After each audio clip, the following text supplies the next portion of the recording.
Labą dieną, gerbiamas Justinai, labai malonu Jūs matyti.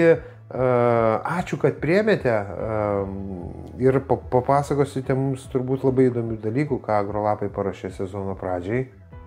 Tai labą dieną visiems, ypač Agrobitės klausytojams. Tikiuosi, šis pokalbis bus įdomus, nenubodus ir kiekvienas besiklausantis kažką išsineš. Ką mes norime pasidalinti, tai savo patirtimi, kurią esame sukaupę per paskutinius kelerius metus ir tiesiog papasakoti, kas vyksta pasaulyje ir kokios yra naujausios inovacijos.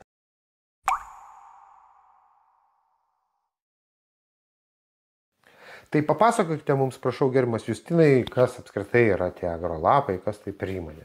Tai įmonė Agrolapai yra įkūrę du žmonės, tai esu aš ir mano kolega ūkininkas. Dabar, kodėl mes nusprendėme pradėti šį projektą? Dirbdamas agronomu ir studijuodamas literatūrą ir ką sako užsienio konsultantai, pastebėjau, kad ta informacija praktiškai yra priešinga tai, ką sako trąšų pardavėjai arba kokios praktikos yra priimtinos Lietuvoje. Tai ūkininkui, manau, kad daug kainuoja. Bet kad tą įrodyti, man reikėjo surasti įrankius. Tai aš tuos įrankius ir paslaugas radau ir dabar norėčiau pasidalinti informaciją su ūkininkais. Mano kolegos ūkininko istorija yra tokia, kad jis perėmęs iš savo tėvų ūkį ir pradėjęs ūkininkauti, 5 metus savo ūkį ieškojo geriausių produktų. Kadangi tokių nerado ir man pristačius savo idėjas, jam jos patiko ir kartu nusprendėme įkurti šį projektą. O jo, kur ūkis yra? Pakruojo rajone. Visa vizija šio projekto yra sukurti tokį distributorių, su kuriuo mes patys kaip žmonės atėję į žemės ūkį norėtumėm dirbti, o svarbiausia, kad galėtumėm juo pasitikėti.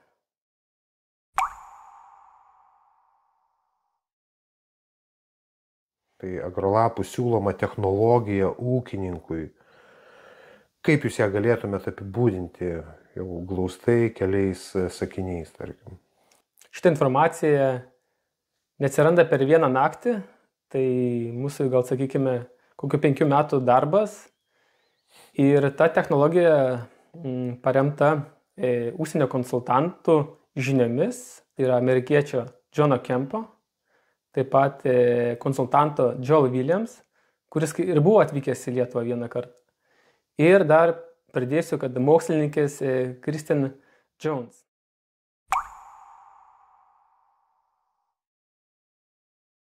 Norite rasti informacijos, kaip tą padaryti, visų pirma, jūs turėtumėt žiūrėti, ką rekomenduoja būtent šitie asmenys.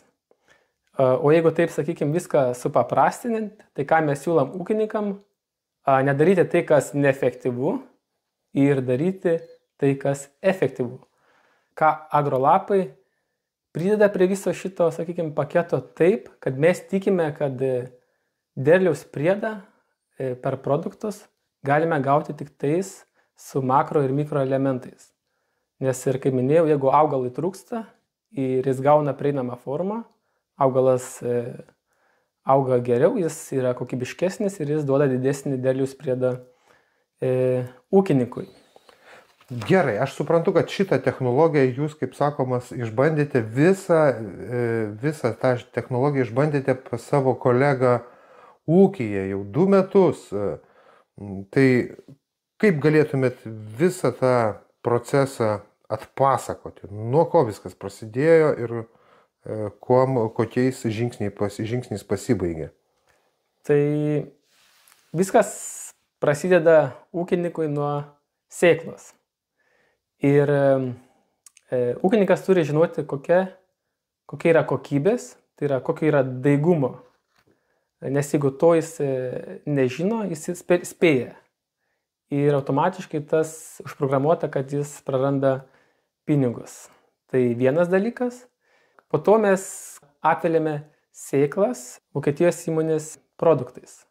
Tai ypač aktualu, jeigu jūsų sėkla yra silpnesnė negu jinai turėtų būti, taip pasakykime. Ir automatiškai mažinasi birių trąšų normos, taip? Taip, būtent. Kadangi jūs paduodate pilną kompleksą, ko sėklai reikia sezono pradžioje, jūs galite susimažinti išlaidas neefektyviems sprendimams, bet kurių pabrėšiu, kurių reikia. Birių trąšų sintetinių vis tiek jų reikia. Tiesiog galite sumažinti azoto ir fosforo normas. Ir dar pabrėšiu, kad tai yra išbandyta nepriklausomais bandymais šitas metodas. Tai va. Tai įsivaizduokim, kad jau esame įsityrę sėklas, esame jas apsivėlę ir jau pradeda augalai dygti. Kitas sprendimas yra naudoti tręšimą per lapus. Ir kaip ir minėjau, sezono pradžioje, anksti pavasarį, šaltą pavasarį, praktiškai visų makro ir mikroelementų augalui trūksta.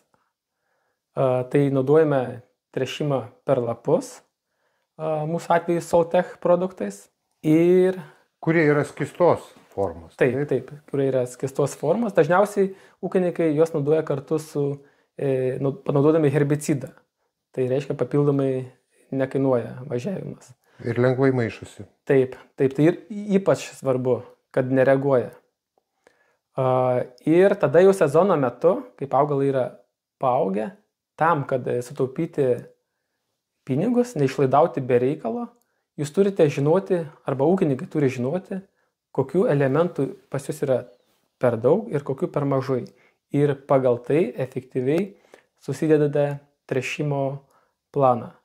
Bet tam, kad padarytumėm taip, mes turime išsitirti. Teisingai. Tręšimų paslauga, kuri tyria augalo lapus. Ir sezono pabaigoje? Ir sezono pabaigoje taip pat įsitiriame lapus. Ir ką ūkininkai pamatys, kaip ir minėjau, kad jiems trūks turbūt azoto ir kalio, bet ir kitų elementų. Ir jeigu įsivaizduot, kad tas medžiagų poreikis sezono pradžioje yra visiškai minimalus, nereikia tiek daug, bet ta kreivė jinai eksponentiškai auga į sezono pabaigą. Tai ūkininkai turi surasti sprendimus būtent šiam etapui, ką mes siūlome ir ką konsultantai siūlo, kad šitą poreikį galime uždengti azoto ir kalio trąšomis per lapus. Ir dar svarbus dalykas, kad jūs visą tai išbandėte. Tai kokie rezultatai, tokie bendrai paėmus, jau apibendrinant jūsų nuomonę? Aišku, ūkininkams įdomiausia derlius, tai praeitais metais rapso buvo apie 3 tonas iš hektaro, o kviečių apie 8. Gal čia nėra, sakykime, kažkokie rekordai, bet kas labai svarbu paminėti, kad visa tai buvo gaunama su palyginomis gan mažomis išlaidomis. Nebuvo tiek daug išleista kaip įprasta sintetiniam trąšom. Dar mūsų buvo tikslas gauti kuo didesnį saiko svorį. Tai reiškia didesnį grūdą. Ir kadangi ūkininkas turi visus duomenis, tai aš galiu patvirtinti, kad tas saiko svoris buvo apie 81. Kas paminėsiu ekstra klasėje reikia 78. O bendrai klasė grūdų buvo 2.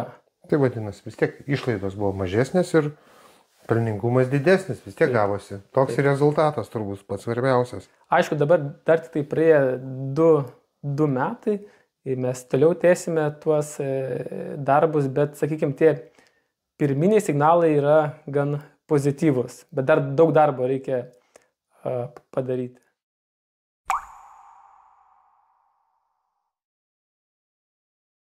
O kodėl būtent Vokietija ir Olandija? Na, turbūt, kad šios abi šalys turi ilgametės žemės ūkio tradicijas ir pasižymi savo inovatyvumu. Tai turbūt nesutapimas, kad neradome šių produktų, tarkim, kaip pavyzdys Lenkijoje, Ispanijoje ar Turkijoje, o būtent Olandijoje ir Vokietijoje. Ir kalbant apie Lietuvos ūkininkus, jie labai mėgsta vokišką techniką. Tai yra, sakykime, kokybės standartas. Ir mes einame su produktais sėklos apėlimui kaip aukštesnės kokybės standartų.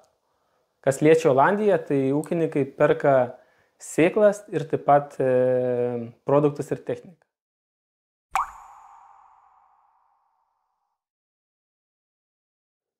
Tai viena iš grupės produktų, kuriuos mes teikiame ūkininkam, yra tręšimas per lapus. Ir mes dirbame kartu su Olandų kompanija Soltech. Jų yra išskirtinumas tai, kad jie kūrė atskirai kultūroms, kūrė atmetimo būdu. Vienu metu jie gali paleisti 300 skirtingų formuluočių ir stebėti, kaip reaguoja augalai. Tai ta formulėcija, kuri laimi, tą ūkininkas ir gauna. Jūs pats buvote toje įmonėje, taip? Praeitą sezoną buvau gal kokius 4 kartus, bet to, kad buvau pačioje įmonėje, taip pat dalyvavau ir atidarėme naujo pastato, kuris buvo pastatytas grinai naujų produktų kūrimui. Galiu pasakyti, kad tai yra vienas inovatyviausių turbūt tokio tipo pastatų Europoje ir tai padeda šiai įmonei sukurti unikalius, analogų neturinčius produktus. Tai yra 4 produktai, kuriuos mes rekomenduojame ūkininkams Lietuvoje. Kodėl dabar būtent šie produktai? Todėl, kad mes juos esame patikrinę. Visų pirma, stebėję, kaip jie veikia nepriklausomose bandymuose Europoje. Ir kas turbūt ūkininkui svarbiausia, kad jie yra patikrinti Lietuvoje. Ir mes tą patikrinimą atliekame jau 2 metus. Aha, tai čia jūsų to kolegos ūkyje, taip? Taip, nes kai ūkininkai pasakome, kad turime daug informacijos, kad tie produktai veikia, kad patikrinta nepriklausomų bandymų skirtingose šalise. Visą laiką ūkininkas sako, įrodykite, kad tai veikia Lietuvoje. Tai mes užsakėme nepriklausomą bandymą Lietuvos agrarinių ir mokslų ir miško centre. Kadangi Lietuvoje yra pagrindinė kultūra žieminiai kviečiai, tai ant jų išbandėme 2 produktus. Tai pirmas yra Optimal-Leaf manganas cinkas ir kitas produktas Optimal-Leaf NPK Vital. Tai su manganų cinku gavome 400 kg hektarui derliaus priedą, o su produktu Optimal-Leaf NPK gavome 300 kg priedą. Tai čia dideli pinigai, kaip sakoma, Taip, tai čia yra labai dideli pinigai, bet aš buvau garantuotas, kad taip nutiks ir paaiškinsiu dėl ko. Ir tai yra susijęs su lapų tyrimais. Nepaslaptis, kad kviečiams trūksta elementų tokių kaip mangano, cinko ir vario, bet kaip surinkęs duomenis aš pastebėjau, kad jų labai trūksta. Jeigu augalui trūksta ir galima paduoti augalui prieinamą formą, tada ir gaunamas labai aukštas rezultatas. Tai per tuos bandymus norėjau šitą įrodyti ir iš pirmo karto pasisekė. Kokios rekomendacijos būtų pavasariui? Kviečiams rekomenduojama Optimal-Leaf manganą cinką ir Optimal-Leaf NPK Vital. Rapsui rekomenduojame produktą Optima Vigor. Kuo jis yra unikalus? Kad jis yra suspensija. Ką tai reiškia? Kad galima sutalpinti labai daug elementų. Ir jo tankis yra beveik 1,6, kad jis yra labai daug. Bet jis maišosi kaip tirpalas. Tai labai lengvai išsimaišo. Turi pagrindinius elementus, tokius kaip kalcį ir azotą, taip pat mikroelementus, kurie organiškai kompleksuoti su organiniais agentais, geresniam pasisavinimui. Ir yra labai daug padaryta nepriklausomų bandymų būtimam rapsams. O daržininkams mes taip pat rekomenduojame sezono pradžioje stipriam vegetaciniam augimui Optima Vigor. Gal galit pasakyti, kaip apskritai kilo idėja prekiauti su Soltech produktais ir kuo apskritai jie unikalūs tokie? Dirbdamas agronomu, skaičiau daug medžiagos ir yra toks amerikiečių konsultantas Jonas Kempas. Ką jis sako, kad organiniai elementai, organiškai cheluoti, yra geriausiai pasisavinami augalų, geriau negu kitomis formomis. O kitas dalykas, visiškai atsitiktinai, būdamas Olandijoje ir lankydamas skirtingus ūkius su Olandų konsultantu, aš vis klausydavau ūkininkų, kokias trąšas jie naudoja tręšimui per lapus. Ir vis girdėjau žodį Soltech. Sujungęs šituos 2 dalykus į vieną, kilo idėja šios produktus atvežti Lietuvos ūkininkams. Ar tarkim pasiteisino, ar kokie produktai buvo labiausiai perkami, tarkim, pernai metų? Pardavėm daugiausiai skysto kalio, produktas vadinasi Optimal-Leaf K. Ką ūkininkai labiausiai patiko, kad jis yra neutralaus pH. jis yra šiek tiek rūgštinis. Visi kiti rinkoje produktai dažniausiai būna aukšto pH, tai ūkininkas turi papildomai investuoti į rūgštinimo medžiagas. Kitas dalykas, kad kalis yra organiškai kompleksuotas su citrato rūgštimi. Ką tai duoda ūkininkui? Tai, kad tas kalio kiekis yra geriau pasisavinamas. Kaip galėtume išskirti tos pliusus, minusus tręšimai per lapus? Supratau klausimą ir aš galvoju, kaip ūkininkui perteikti visą šitą informaciją, nes kai pasakai organiškai cheluotas, tai ūkininkui nelabai aišku. Tarkim, yra sintetiniai chelatai ir aš palyginau, kuo jie skiriasi, bet taip pat palyginau su skirtingomis formomis. Bet prieš pradėdamas lyginamas gal pasinaudosiu progą ir pasakysiu mano nuomonę arba mūsų nuomonę, kokios yra pagrindinės klaidos daromos tręšimui per lapus Lietuvoje. Aišku, pradėti nuo vandens, kad turi būti tinkama vandens pH ir neturi būti kietas vanduo. Ką ūkininkai daro blogai, tai jie naudoja per daug produktų ir dažniausiai naudoja pigius druskų pagrindų pagamintų. Jie tarpusavyje reaguoja ir neaišku, koks yra galutinis rezultatas. Jeigu tos koncentracijos yra padidinamos, ką ūkininkai irgi dažnai daro, tai yra tikimybė, kad bus nudeginti lapai, augalas patirs stresą, ką galutiniam variante bus prarandamas derliaus nuostolis. Nes aišku, turbūt ūkininkai galvoja, kuo daugiau patręšiu, tuo geriau. Taip. Ir yra iš tikrųjų labai klaidingas mąstymas, bet tą labai sunku pakeisti. Ir reikia daug edukacijos. Bet jeigu dabar kalbėti apie pliusus, tai visų pirma, organiškai cheluoti elementai yra žymiai geriau pasisavinami, o tą galima patikrinti lapų tyrimais. Kitas dalykas, jie yra labai švelnus augalams. Ūkininkas gali produktus naudoti žydėjimo metu. Ir taip ypač labai svarbu sezono pabaigoje. Ta ūkininkai praeitais metais bandė, mes patys bandėme ir galime patvirtinti, kad nieko baisaus nenutiko. Po to visi produktai yra tinkamo pH, kas irgi yra svarbu, ir labai lengvai tirpsta ir maišosi. Tai ypač svarbu pavasarį, nes pavasaris būna šaltas ir jeigu, tarkim, naudojate kristalinės formos, tai yra problemos su tirpinimu, o su šiais produktais tokių problemų neturėsite. Kaip galėtumėte apibūdinti kainos ir kokybės santykį, iš jūsų agronomo, kaip sakoma, požiūrio? Tai visų pirma pasakysiu, kad dirbdamas agronomu, aš norėjau tokius produktus naudoti. Ir mano įsitikinimu, tai yra geriausia kaina už tai, kokius rezultatus gali gauti ūkininkas.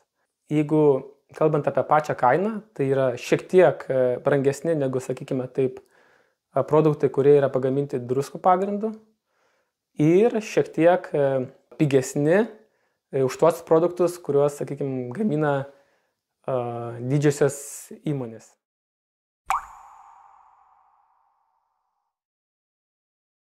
Daug kalbate apie sėklų apvėlimą. Kam jis apskritai reikalingas? Produktų panaudojimas sėklos tai yra kaip pirmas pienas naujagimiui, nes tada sėkla gauna subalansuotą maistinių medžiagų kiekį gerai sezono pradžiai pradėti. Ir gal dar prie to pridėsiu, kad ko mes ieškojame Lietuvos rinkoje, sakykime taip, Lietuvos rinkoje dominuoja sėklos apvėlimai mikrobiologiniai produktai. Bet klausydami užsienio konsultantų ir studijuodami literatūrą, yra toks dalykas, kad kai ūkininkas nusiperka jau sėklą sėjimui, neturi pakankamai maisto medžiagų geram sezono startui. Ir iš to kilo idėja, kad surasti tokius produktus. Ir jūs radote tokią įmonę, taip? Taip. Kur ją radote? Daug ieškojame, reikia pasakyti. Ir kas mumis įtikino, tai Vokietijos įmonė pavadinimu Seed Forward. Tai yra 2 mokslininkų įkurta įmonė. Ir, sakyčiau, jų pagrindinis privalumas, kad jie specializuojasi tik tais sėklos apvėlimai produktų kūrime. Nes, pavyzdžiui, Lietuvoje įmonės, kurios pardavinėja panašius produktus, sako, ir tinka ir sėklai apvelti, ir tinka per lapus trešti, ir dar tinka kiekvienai kultūrai. O kaip jūs galite pasakyti? Jiems šitą įmonę taip nemasto ir kiekvienai kultūrai yra sukurti skirtingi produktai. Jeigu dabar klaustumėt, ar mes esame patikrinę Lietuvoje, tai taip, praeitais metais rudenį juos išbandome Pakruojo rajone ir lyginome su kitų, sakykime, įmonių produktais ir tik tai su ta sėkla, kur tik buvo panaudotas cheminis beicas. Tai aš taip suprantu, kad jūsų kolega tai yra kaip irgi bandomųjų laukelių savininkas toks.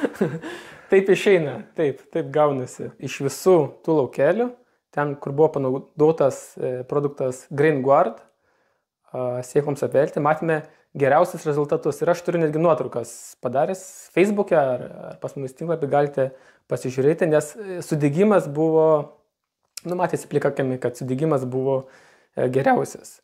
Mes turime produktus grūdiniam kultūrom, turime produktus kukurūzams ir taip pat ankštiniams, tai yra žirniams ir pupoms. Ir taip pat šiais metais darysime bandymus su daržovėmis ir rapsu. Bet, sakykime, 3, kurie jau yra išdirbti produktai, tai ką ir paminėjau. Kiek laiko gali ta sėkla būti veiksminga? Tai vienas komplimentas iš ūkininkų pusės, kad jie nėra matę, kad taip kokybiškai apsiveltų pati sėkla. Tai vienas dalykas, kiek gali, mes klausime pačių savininkų ir jie atsakė, kad iki metų drąsiai gali ta sėkla apvelta stovėti. Tai yra labai didelis privalumas. Dar ką pasakysiu, kad didžiosios Vokietijos selekcinės įmonės dirba su šita įmonė ir ta įmonė kūrė, sakykime, biškai kitokios formulacijos produktus granai sėkloms apvelti. Tai reiškia, kad ateityje, kai ūkininkas jau pirks sėklą, jinai turbūt jau bus ir apvelta šitomis maisto medžiagomis. Kaip jums atrodo, ko gali tikėtis ūkininkas įsigijęs štai tokios sėklos? Gali tikėtis teigiamų rezultatų, kur aš čia padariau tokia kaip ir, sakykime, vizualią medžiagą rezultatams įvardinti, bet aš labai noriu pabrėžti, ką mes kaip Agrolapy darom. Mes nesakome tokių dalykų, kaip ūkininkas gali tikėtis 20 ar 30 derliaus priedų. Mes to nedarome. Mes sakome, kokiu gali tikėtis rezultatų, kurie yra pagristi vidutiniais nepriklausomų bandymų rezultatais. Tai jeigu kalbam apie grinai grūdinių sėklų apvėlimą, tai ką ūkininkas pirmą pastebės, tai yra greitesnį sudygimą, po to pastebės, kad jo pasėlis yra lygesnis ir tai irgi yra didelė nauda ūkininkui. Po to pastebės, kad šaknis augalų yra didesnis. Jeigu klaustumėt kiek, tai maždaug apie 25%. Ūkininkai paprastai nepasitikė niekuom, išskyrus savimi. Kaip jam gauti tą garantiją? Kaip jums atrodo, kaip jūs galit garantuoti, kad jisai tikrai neprašaus? Tai taip, čia yra toks, sakykime, standartinis klausimas iš ūkininkų. Ar aš investavęs pinigus galėsiu už to papildomai uždirbti? Ką mes galime prižadėti? Kad derliaus priedas bus apie 4-5% ir tas užtenka to produkto atpirkimui. Bet čia tik tais derliaus priedas, nereikėtų vien orientuotis į tai. Visų pirma, sėkla apvelta ir gavusi maisto medžiagų, tas pats augalas, jis mažiau sirgs, kas bus mažesnės išlaidos automatiškai. Ir kitas dalykas, kad yra padaryta daug bandymų su tuo, kad jeigu jau sėklai yra paduodamas aplink ją maisto medžiagos, tai nereikia tiek daug naudoti birių sintetinių trąšų. Kaip mąstyti apie produktų kainas? Nes iš pirmo žvilgsnio gali atrodyti gan brangu, tai aš galiu pasakyti, kad šių produktų kaina hektarų yra apie 20 eurų ir kad ūkininkui galėtų už tai susimokėti, jis turėtų tas 20 eurų sumažinti išlaidas sintetiniam biriom trąšom. Ir ūkininkas tikrai dėl to nepraloš, Nes tiesiog reikia praktiškai įsivaizduoti, kad pavasarį tas augalas, jis yra labai mažas ir jam tiek daug trąšų nereikia. Ir dar ką paminėsiu, kad ką augalas gauna pavasarį su tom biriom trąšom, tai dažniausiai tik tais 3 pagrindiniai elementai, o kai kuriais atvejais tik tais azoto. Kai čia palyginimui gauname visi makro ir mikroelementai, plus huminės rūgštys, plus jūros dubliai, amino rūgštys ir dar daug medžiagų. Jie labai daug investuoja į suradimą alternatyvų cheminiams fungicidams. Kaip žinote, ES yra labai griežta tuo klausimu ir turbūt tik laiko klausimas, kada išims pagrindinės veikliąsias medžiagas, kurios naudojamas sėklom apvelti. Jau 3 metus ši įmonė lygina laukelius. Vienoj pusėje yra naudojamas cheminis fungicidas, o kitoj pusėje jų produktų. Ir galiu pasakyti, kad derliaus atžvilgiu yra geresni rezultatai su Seed Forward produktai. Bet ką patys sako vokiečiai, kad reikia kažkur 10 metų bandymų, kad galėtų tai įrodyti. Bet pirmieji signalai yra labai pozityvus.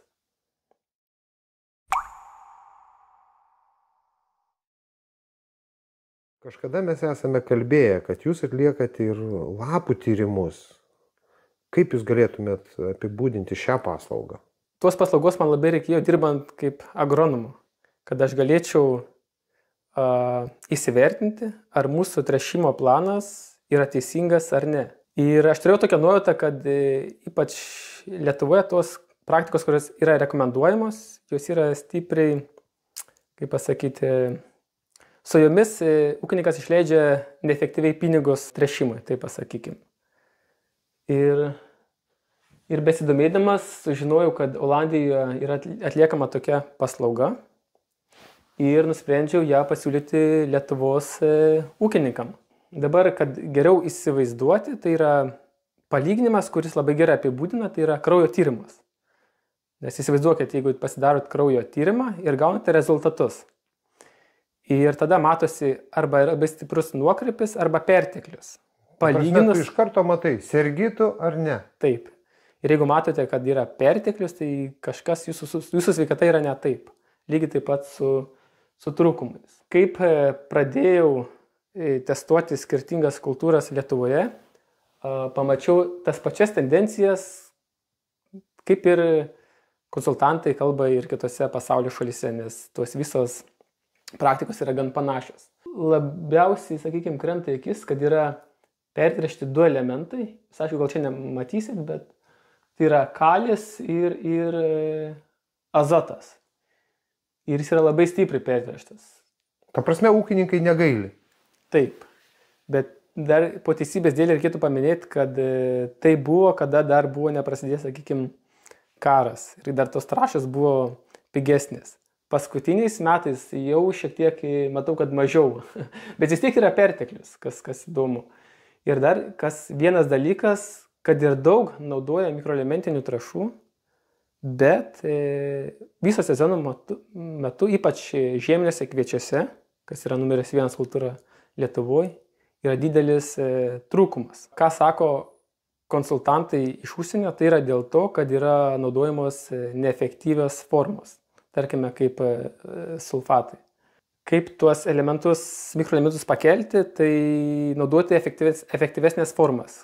Viena iš jų, ką mes ir atstovaujame, Olandų gamintojus, kurie elementai, jų produkcija yra organiškai cheluoti. Čia Soiltech. Taip, taip. O dabar, kad įsivaizduoti, kaip tai praktiškai atrodo, tai realiai ūkininkas nueina į lauką ir jis į vieną maišelį priskina jaunų lapų, kas yra ant augalo viršaus, ir senų lapų, kas yra ant augalo pačios. Ta reikia padaryti, kad pamatytume, kaip juda elementai augaluose. Ir tarkim, jeigu matote, kad jauname lape yra daugiau to kiekio negu sename, vadinasi, jau yra trūkumas. Ir ūkininkas nuo tos momento praranda pinigus.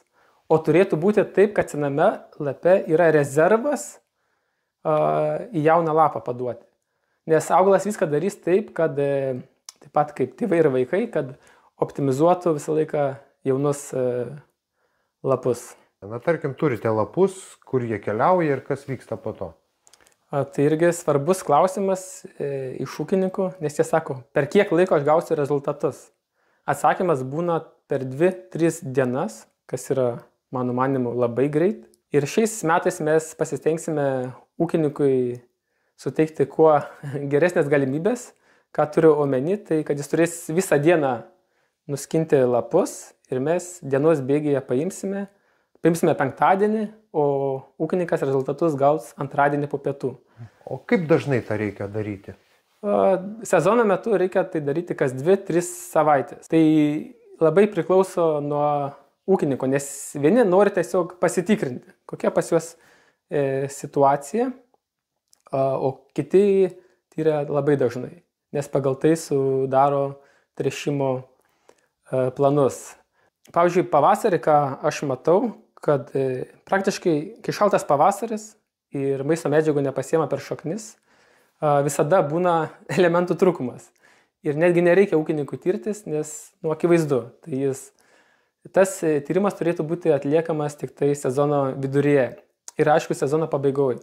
Bet ką iš lapų tyrimų matau, kadangi maisto medžiagų poreikis labai stipriai išauga sezono pabaigoje ir kalbant apie grūdinės kultūras, labai svarbu, kad augale būtų pakankamai azoto ir kalio. Ir ką aš mačiau praeitais metais, kad jų trūko. Ir ką agrolapai rekomenduoja, tai aišku būtų karbamidas su skistu kaliu. O tas dažnumas, sakote, kas 2, kas 3 savaitės, kiek tas tada ūkininkui kils klausimas, sakys, aha, čia man reikės labai dažnai tai atlikti ir man tai labai brangiai kainuos.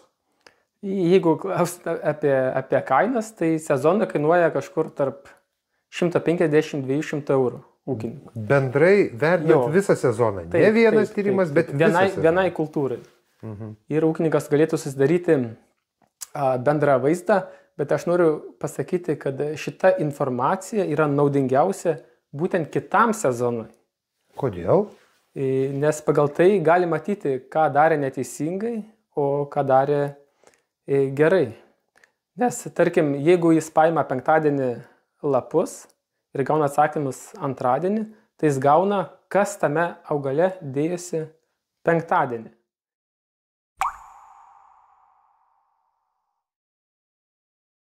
Tai nuo šių metų ūkininkams norim pristatyti, sakykime, taip visišką naujieną rinkoje. Ir tai yra sėklų daigumo ir gyvybingumo testas, kuris atliekamas yra vos per 4 valandas. Kas tipiškai užtrunka paprastą daigumo testą atlikti apie 2 savaitės, bet kadangi ūkininkai siunčia daugumą vienu metu, tai užtrunka iki mėnesį. Taip ilgai? Taip, ir tai yra pagrindinė priežastis, dėl ko ūkininkai netlieka šitų testų. Arba vengia galbūt atlikti? Taip. O sakykite, ką tai duoda ūkininkui šitas testo atlikimas? Tai yra labai svarbi paslauga, nes ūkininkas turėdamas sėklą ir nežinodamas kokios kokybės arba kokio daigumo, jis negali tinkamai pasirinkti sėjimo normos. Jeigu jis to tinkamai nepadaro, tai jis jau, sakykime, užprogramuota, kad nuo sezono pradžios jis jau praranda dalį derliaus. Kitas dalykas, gaudamas rezultatus, ūkininkas gali spręsti, ką daryti su savo sėkla. Jis gali arba ją pasilikti sandėliuoti kitais metais, arba sėti, arba ją parduoti. Ir dar, sakyčiau, yra vienas svarbus momentas, kai ūkininkai perka sėklą iš kitų ūkininkų. Jie gali pasitikrinti ir tas jam užtrunka vos 4 valandas. Tai čia jūsų unikalus toksai sprendimas, ar čia jūs šitą paslaugą irgi atsivežėte iš vakarų Europos? Taip, jinai yra sukurta Vokietijoje, Vokietijos mokslininkų. Kaip veikia apskritai šitas testavimas to daigumo ir gyvybingumo sėklos? Sėklos yra sudedamas į tokias plokšteles ir ant jų užpilami reagentai. Ir kas svarbu, kad jeigu yra sveika sėkla, jinai su to reagentu visiškai nereaguoja. O nesveikos ir mirusios sėklos pakeičia spalvą. Ir tada tas plokšteles nuskaičius su spektrometru, ūkininkas iškart į savo elektroninį paštą gauna rezultatus. Ką noriu pasakyti, mes savo visas produktus ir paslaugas išbandome ūkyje Lietuvoje. Ir ši paslauga yra neišimtis. Taigi mes atlikome testą su savo užauginta sėkla. Ir ką mes norėjome parodyti, skirtumus. O skirtumas yra tik tai tarp daigumo 5%. Tai kur žalia matos, kur gerai sudygusi yra sertifikuota sėkla, o kur prastai sudygusi yra savo užauginta. Tai matome, koks yra skirtumas. Šiuolaikinės technologijos, kaip jos pasistumėjusios būtent į šitą testavimą? Tai šita technologija veikia dviejais principais. Tai yra dirbtinio intelekto, nes dirbtinis intelektas nuskaito, sakykime taip, įvairius šviesos atspindžius. Ir su kiekvienu atliktu testu ši technologija tampa vis tikslesnė. Plius yra pridedama dideli duomenys, kurie visą tą informaciją apdoroja. Kas įdomu, kad šiuos testus galima visą įrangą sutalpinti į vieną mažą lagaminėlį, kurį mes pristatysime parodos ką pasėsi metu. Ir ūkininkai galės tą visą pamatyti. O sakykite, patikimumo klausimas irgi yra labai svarbus. Kaip ūkininkui pasitikėti tais testavimo rezultatais? Tai atsakymą turiu. Tai šita technologija paremta pasaulinės organizacijos ISTA metodologija. Ta pačia metodologija, kuria vadovaujasi įmonės, kurios tyria sertifikuotas sėklas. Tai ūkininkai gali būti ramus dėl to.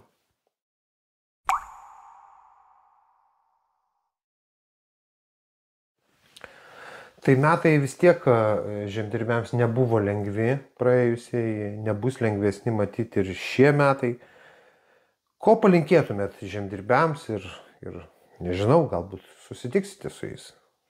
Tai visų pirma, jeigu taip atvirai pasakyti, tai visi jaučia įtampą ir patys ūkininkai ir įmonės, kurie susijęs su žemės ūkiu, nes žemos kainos niekam nėra gerai. O jeigu eiti prie pozityvesnių dalykų, tai aišku, ateina pavasaris, norėsi palinkėti gero starto ir gerų metų ūkininkams ir gal dar iš agrolapų pusės, tai kad nebijoti, bandyti kažką naujo, nebūti labai konservatyviems. Ir galiu iš praktikos pasakyti, kad tie, kurie bando ir nebijo rizikuoti, dažniausiai uždirba daugiau iš hektaro. Bet tas labai įdomu, jūs esate mokslininkas, jūs dirbate su mokslininkais. Paprastai mokslininkai ir yra konservatyvus. O agrolapai matau, kad jie visai kitokie yra. Kur galima bus su jumis susitikti? Tai, jeigu taip fiziškai sakykime, tai ateinančiai parodoj, ką pasėsi, prašome užeiti ir klausti įvairiausių klausimų. Ir mes turime, sakykime, taip daug atsakymų ir turime tikrai ką pasiūlyti.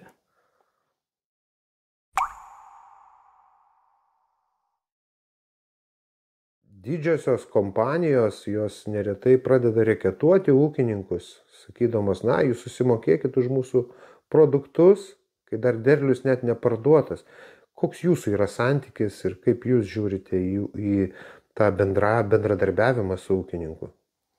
Tai sakyčiau, mes, kadangi esame abu iš žemės ūkio, taip sakykime, atėję, tai mes žymė labai supratingai ir tai. Ir jeigu ūkininkam reikės atidėjimo iki sezono pabaigos, tai mes tą paslaugą suteiksime ir už ją papildomai neprašysime damokėti. Bet už tai.